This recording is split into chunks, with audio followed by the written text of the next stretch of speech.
पंजाब में ब्लास्ट होने पर मुख्यमंत्री भगवंत मान का बयान सामने आया। वो कह रहे हैं बीजेपी की चुनावी तैयारी, वो हिंसा फैलाकर वोट लेते हैं, वो यानी कि भगवंत मान का संदर्भ भारतीय जनता पार्टी से है।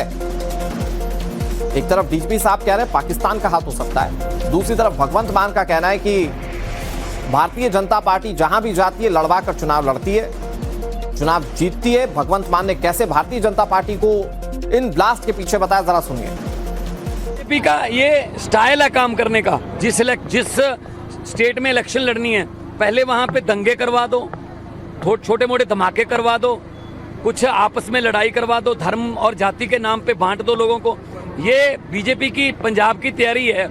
इसका मतलब ये है आने वाले दिनों में बीजेपी ऐसी हरकतों से बाहर जाएगी तो पंजाब शांतिपूर्वक सूबा है। पंजाब जो है वो देश के लिए हमेशा खड़ा है। जब भी देश संकट में होता है, चाहे अनाज का संकट हो, चाहे किसी दुश्मन की गोली का संकट हो, पंजाब अपने सीने पर लेता है। पंजाब में ब्लास्ट होने पर मुख्यमंत्री भगवंत मान का बयान सामने आया। वो कह रहे हैं बीजेपी की चुनावी तैयारी, वो हिंसा फैलाकर वोट लेते हैं, वो यानी कि भगवंत मान का संदर्भ भारतीय जनता पार्टी से है।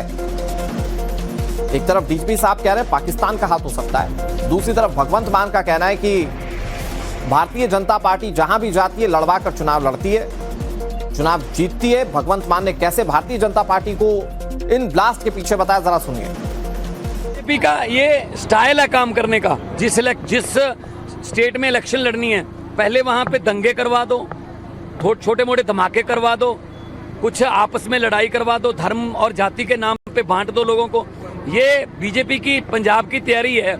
इसका मतलब ये है आने वाले दिनों में बीजेपी ऐसी हरकतों से बाहर जाएगी तो पंजाब शांतिपूर्वक सूबा है। पंजाब जो है वो देश के लिए हमेशा खड़ा है। जब भी देश संकट में होता है, चाहे अनाज का संकट हो, चाहे किसी दुश्मन की गोली का संकट हो, पंजाब अपने सीने पर लेता है। बड़ी बात यह कि भगवंत मान